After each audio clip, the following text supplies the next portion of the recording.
Ад выбуху звышновай зоркі на краі галактыкі Стіві Рэй Воэн. На 11... Прывітанне. Ну што, далей будзем уводзіць музычную тэрміналогію ў наш падкаст. Мы ўжо прайшлі невялікі шлях. У нас быў грыф, даўгі, драўляны, потым быў лад, і тут ужо з'явіўся парадак. Ступені, настрой, сістэма. Нібыта музыка нам кажа: ну добра, далей па правілах. І вось цяпер струна. І тут раптам высвятляецца, што без струны ні грыф, ні лад увогуле не працуюць.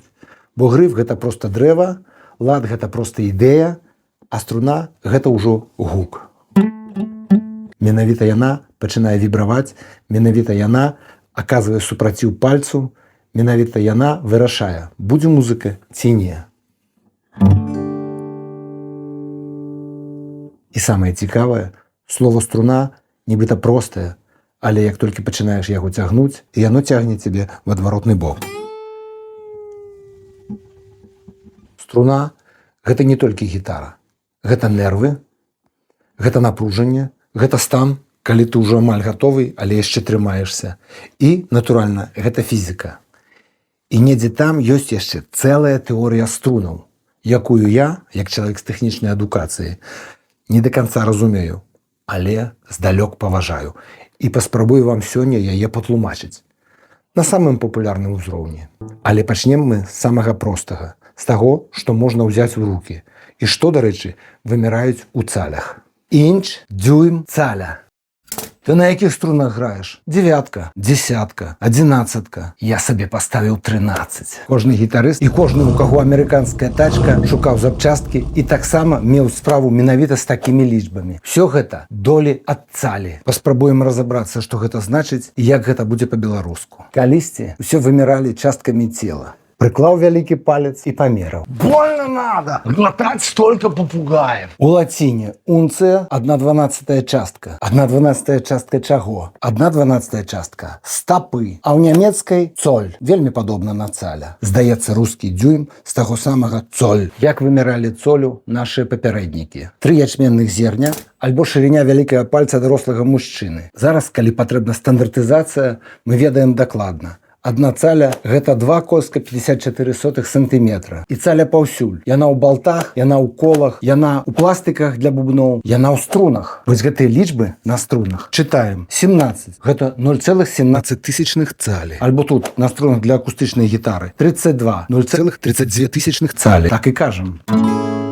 Каб граць, зусім не абавязкова ведаць, колькі гэта будзе ў сантиметрах. Наша гаворка пра струны была б непоўнай, калі б я не паспрабаваў распавесці вам тэорыю струнаў. Пагавару з вамі пра самую дзёрзкую мару чалавечага розуму.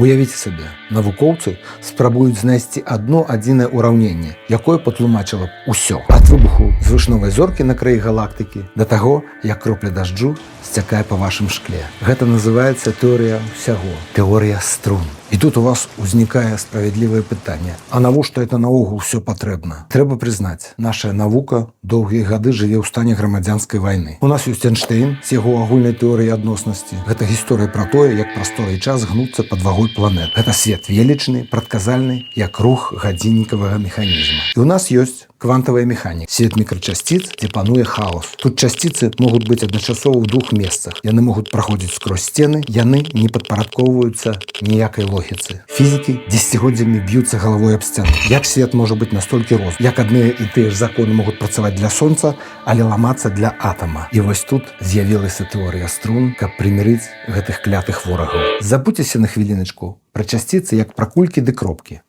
Уявіце сабе, што ўвесь наш свет – гэта велізарная, бясконцая гітара. Калі мы глядзім на электрон праз самы магутны мікраскоп, якога, дарэчы, яшчэ не існуе, мы бачым не кропку матэрыі. Мы бачым маленькую пятлю, нітачку, струну. Яна не проста ляжыць, яна дрыжыць, яна вібруе. І вось тут адбываецца магія. Калі гэта струна вібруе з адной частатой, у нас з'яўляецца гравітацыя. Калі з іншай святло, калі з трэцяй маса. Гэта значыць, што ўсе сілы прыроды, уся матэрыя якой вы можете памацаць, і нават тое, што вы памацаць не можете, напрыклад, час, гэта розныя ноты на адной і той жа струне. Мы не жывем сярод камянёў і вады. Мы живем внутри гигантского космичного резонансу. Мы живем внутри гигантской космичной гитары.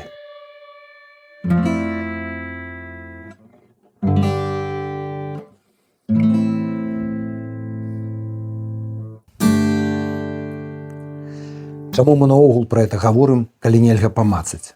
Таму што тэорыя струн – гэта першая ў гісторыі чалавецтва спроба зазірнуць за кулісы Бога ці прыроды, як вам зручней. Яна кажа, што свет не набор выпадковых цаглінак.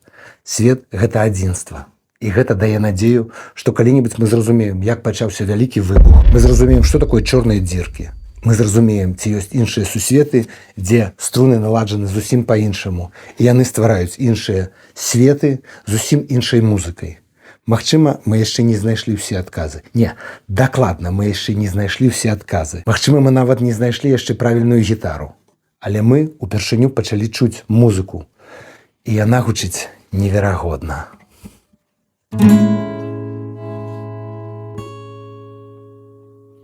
Але вось дзе шмат у каго пачынае зрываць дах. Каб гэта матэматычная сімфонія гучала гарманічна, нам недастаткова нашых 3 вымярэнняў. Мы все прызвычаіліся да 3D. Наперад, назад, управа-ўлева, угару, удол. Ну і час як 4-е вымярэнне. Тэорыі струн трэба 10, ці нават 11. І вось тут вы спытаеце, дзе яны? Чаму я іх не бачу, калі іду ў краму за хлебам? Уявіце, садовы шланг, калі вы глядзіце на яго з акна 5-го паверха, ён здаецца вам тонкай лініяй, аднамерным аб'ектам. Вы бачыце толькі ягоную даўжыню. Але калі вы спусціцеся і возьмеце яго ў рукі, вы ўбачыце, што ў яго ёсць акружнасць. Маленькая мурашка можа бегаць вакол шланга, у вымярэнні, якое вы не бачылі здалёк. Тэорыя струн кажа, што наш сусвет увесь пранізаны вось такімі схаванымі вымярэннямі. Яны скручаны ў неверагодна складаныя фігуры. Матэматыкі называюць іх прасторамі калабі-яу. Калабі-яу. Яны настолькі малыя, што мы жывем у іх, як у нябачным шматпавярховым лабірынце, нават не заўважаючы гэтага.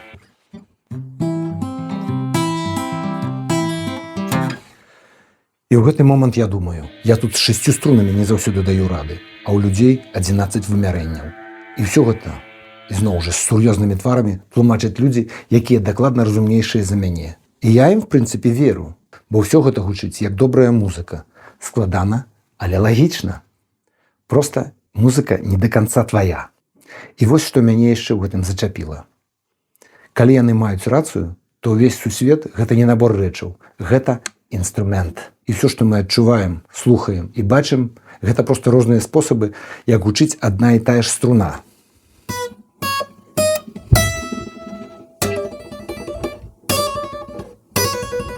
І тут я раптам адчуваю сабе значна спакайней. Бо калі я раптам не да канца разумею тэорыю струнаў, гэта нармальна. Я і сваю гітару не да канца разумею. Але часам яна гучыць. І, можа быць, гэтага ўжо дастаткова. Ну што, з цаляй мы разабраліся, і да асобнага дэкрэта ад вінцука вячоркі будзем карыстацца словам цаля. Але што вымяраецца ў цалях? У цалях вымяраецца памер струнаў. І тут трэба ўвесці яшчэ адзін тэрмін. І, як звычайна, з іншага свету. Памер струнаў мае назву калібр. Так, той самы калібр, якім вымяраюць кулі і набоі. У самім слове калібр ужо ёсць напружанне. А калі ты вымаўляеш калібр струнаў, сярод гітарыстаў пачынаецца сапраўдная бойка. Часамі даходзіць нават да рук. Пасля размовы пра струны, як пра аснову ўсяго, мы вяртаемся на зямлю. Апускаемся з нябёсаў, з космосу на зямлю. Калі ты гітарыст, для цябе струна – гэта не абстрактная мадэль сусвету. Гэта канкрэтны пачак, які ты купляеш у музычнай краме. І вось тут пачынаецца сапраўдная рэлігійная вайна. Калібр. Наколькі яны павінны быць грубымі. У свеце тэорыі струнаў фізікі спрачаюцца пра нацяжэнне касмічнай тканіны. А ў нашым свеце мы спрачаемся, ці можна выціснуць сапраўдны блюз з тонкіх дзясятак. З аднаго боку у нас ёсць Стіві Рэй Воэн. Гэта быў чалавек-стыхія. Ён ставіў на сваю гітару трасы, 13-кі Я нават чуў 14-кі. Каб зрабіць бэнд на такой струне, трэба проста мець рукі са сталі. Я чуў, што нават Стіві Рэй Воен зрываў сабе пазногці, граючы на такіх струнах. Стіві лічыў, што толькі праз такое дзікае напружанне, праз супраціў матэрыі нараджаецца сапраўды тлусты, магутны гук. Для яго сусед быў жорсткім. І каб ён запеў, трэба было прыкласці ўсю сваю моц. У другім куце гэтага рынгу стаіць Біллі Гіббонс.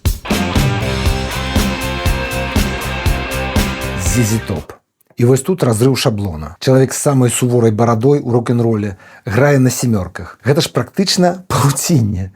Кажуць, аднойчы Бі-Бі Кінг даў яму паспрабаваць сваю гітару. Дарэчы, гітара Бі-Бі Кінга мела імя Люсіль. Дык вось ён даў яму ў рукі сваю Люсіль. Той узяў некалькі нотаў, і Бі-Бі Кінг пытаецца: «Хлопча, ну навошта ты катуеш свае рукі?» Пытанне ад Піта Паўлава, беларускага хлопчыка, які толькі спрабуе стаць музыкам.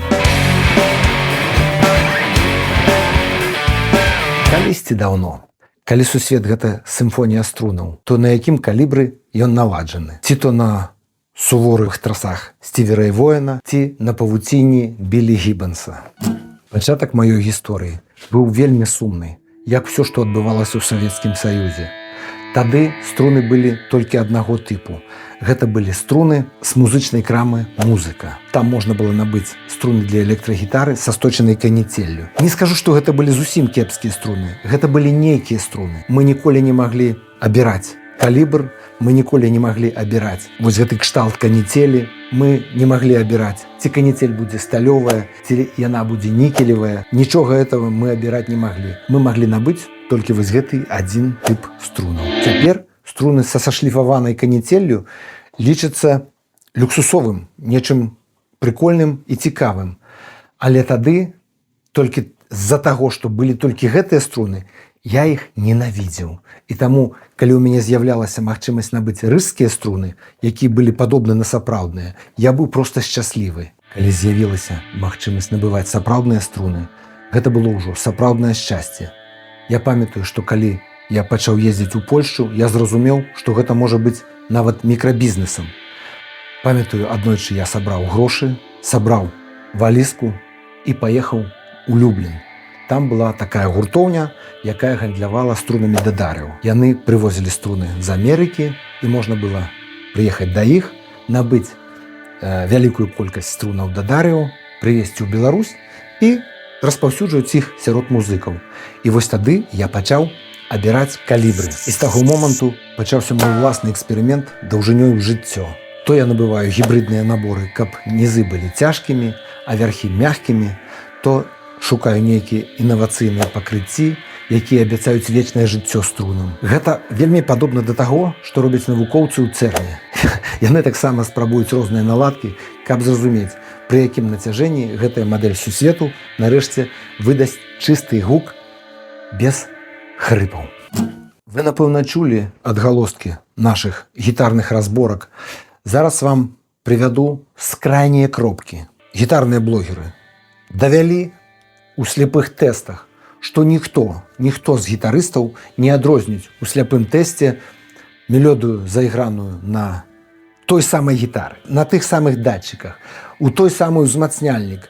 Ён не адрозніць тую самую мелодыю тым самым гітарыстам зайграную на дзясятцы, на дзявятцы, на адзінаццатцы, на адзінаццатцы, на адзінаццатцы, на адзінаццатцы, на 11. Сляпы тэст – гэта калі мы не бачым, на чым зайграна і як зайграна. Дык вось, бярэцца адна і тая ж гітара, тыя ж самыя датчыкі, той же самы гітарыст, у той самы ўзмацняльнік, у тых самых умовах грае на розных калібрах струн адну і тую ж мелодыю. Адзінае, што трэба папрактыкавацца, бо калі, напрыклад, граеш на вельмі такіх тонкіх струнах, у цябе губляецца вось гэтая дакладнасць. А калі граеш на грубых, наадварот, павялічваецца супраціў, таму трэба, каб перайсці на іншы калібр, трэба нейкі час. Але калі ты ўжо ўнутры тэмы, падкрэслю, ніхто ў свеце не можа адрозніць вось гэты гук. Ну і тады Навошта вся гэтая бітва? Можа проста сапраўды паставіць такія тонкія струны, прызвычаецца да іх і спакойна на іх граць. Калі я вымаўляю вось гэта ўсё ў прысутнасці маіх калегаў-гітарыстаў, яны гатовы мяне за гэта проста забіць. І нават мой шматгадовы аўтарытэт не можа мяне ўратаваць. Але прызнаюся шчыра, што для сабе я вырашыў гэтую праблему. Справа ў тым, што сапраўды можна паставіць вельмі тонкія струны. Але для мяне гэта справа незручнасці. Гэта справа нейкай раўнавагі. Просто раўнавагі. Я разумею, што на дзясятцы, на якой я зараз граю, граць досыць зручна, але пры гэтым яна ўсё ж такі не такая саплівая, як тонкія струны. І таму вось гэты стандарт, вось гэтая сярэдзіна, яна для мяне і ёсць нечым такім звыклым, нечым такім грунтоўным. Моя зараз ідэя справа не ў арыгінальнасці, а наадварот. Калі ўсё стандартнае, калі ўсё максімальна набліджана да традыцыйнага гучання, толькі тады вока і вуха звяртае ўвагу на саму ідэю. І вось гэтая чысціня данясення ідэяў для мяне зараз з'яўляецца галоўнай. А калі хто хоча са мной паспрачацца, яшчэ раз заклікаю.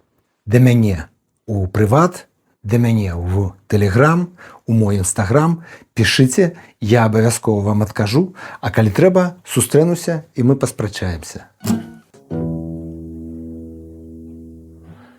Чуеце гэты гук? Гэта тое, што гітарысты завуць мылам. Струны здохлі. У кожнага з нас ёсць момант ілюзіі. Ты ставіш свежы пачак, струны пачынаюць блішчэць, яны звіняць так, што аж зубы заходзяцца ад гэтага металічнага прысмаку. Гэта момант вялікага выбуху вашага гуку. Ідэальны парадак, максімальная энергія. А потым пачынаецца жыццё. Тлушч з пальцаў, пыл з паветра, іржа ад вільгаці ў бары, дзе вы граеце. Струна робіцца цяжэйшай, нераўнамернай. Яна ўжо не вібруе, як адзінае цэлае, яна пачынае хлусіць. Лады не ладзяць, гармонікі знікаюць. І вось тут самая крутая паралель з тэорыяй струн. Фізікі кажуць, што нашы касмічныя струны, яны фундаментальныя. Яны не могуць заіржавець. Яны не зношваюцца. Электрон, які вібраваў мільярд гадоў таму, і электрон у вашым смартфоне зараз, яны ідэнтычныя. Даволі часта гэта тыя самыя электроны. Касмічная гітара заўсёды гучыць так, нібы яе толькі што дасталі з кейса. Але чаму наш свет такі недасканалы? Чаму мы стареем? Чаму ўсё вакол распадаецца? У тэорыі струнаў ёсць такое паняцце энтрапія і ўзаемадзеянне. Гэта калі адна струна закранае іншую, яны абменьваюцца энергіяй. Уявіце сабе такі каласальны джейм-сейшн, дзе граюць музыкі рознага ўзроўню. І кожны ўдзельнік трохі збівае рытм іншаму. І чым больш гэтых ўзаемадзеянняў, тым больш шуму з'яўляецца ў сістэме. Мы з вамі гэта вынік неверагодна складанага забруджвання першаснага гуку. Мы той самы блюз, які атрымліваецца, калі струны ўжо не новыя, калі ў гуку з'яўляецца брудны прысмак досведу, болю і часу. Ведаеце, ёсць гітарысты, якія ненавідзяць свежыя струны. Яны кажуць, што ў іх няма душы, яны занадта стэрыльныя. Ім трэба, каб струны крыху пажылі, каб яны пацямнелі, каб яны пачалі выдаваць той самы глухі, матавы, вугальны гук. Я сам не вельмі люблю свежыя струны. Мне здаецца, што калі толькі паставіў струны, гук крыху не тое, каб стэрыльны.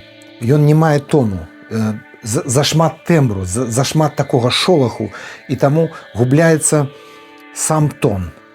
Але ўсё ж такі я раз-пораз мяняю струны.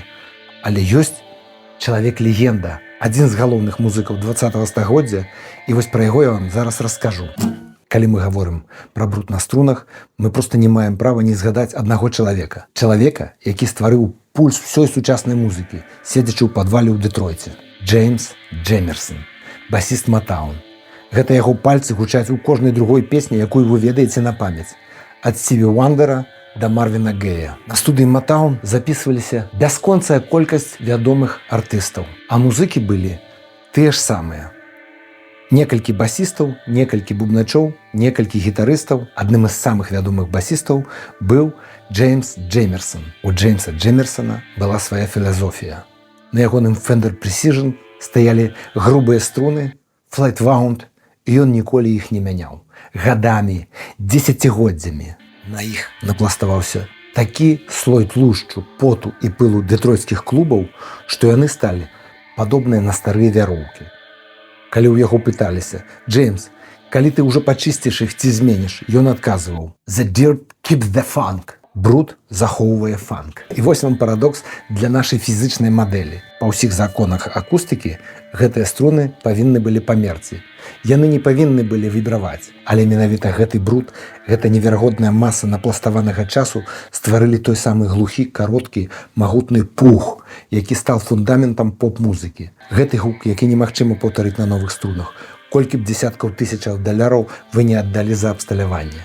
Калі мы паспрабуем перанесці гэта на мову тэорыі струн, якая, як вядома, апісвае ўсё, атрымаецца цікавая штука. Фізікі-тэарэтыкі часта шукаюць чыстыя рашэнні, ідэальную сіметрыю, але наш рэальны сусвет, ён вось такі, як гітара Джеймса Джеймерсона. Ён напоўнены рэчамі, якія на першы погляд здаюцца залішнімі, бруднымі, цёмная матэрыя, нейтрына, нейкія дзіўныя часціцы, якія ні з чым не ўзаемадзейнічаюць. Навукоўцы дзесяцігоддзямі спрабавалі іх вычысціць з ураўненнем, але аказалася, што менавіта гэты касмічны бруд і трымае ўвесь сусвет разам. Менавіта ён дае сусвету тую інерцыю і тую глыбіню, дзякуючы якой зоркі не разлятаюцца хто куды. Мы жывем у свеце, які запісаны на адным камплекце струн, які ніхто не мяняў з моманту вялікага выбуху. Можа, у гэтым і ёсць сакрэт тэорыі ўсяго.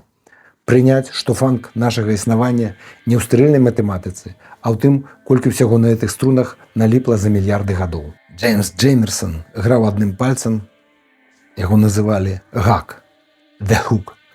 І гэтым адным пальцам на старых іржавых струнах ён дастаў да самай сутнасці гармоніі. Магчыма, і нам, каб зразумець космас, не трэба шукаць новыя вымярэнні кожны дзень. Трэба проста навучыцца чуць музыку ў тым, што ў нас ужо ёсць. У гэтым старым, зашмальцаваным, але неверагодна драйвовым сусвеце. Ну што? Get the funk? Трымайце свой фанк, беражыце свой бруд і не бойцеся, што вашыя струны трохі пацямнелі.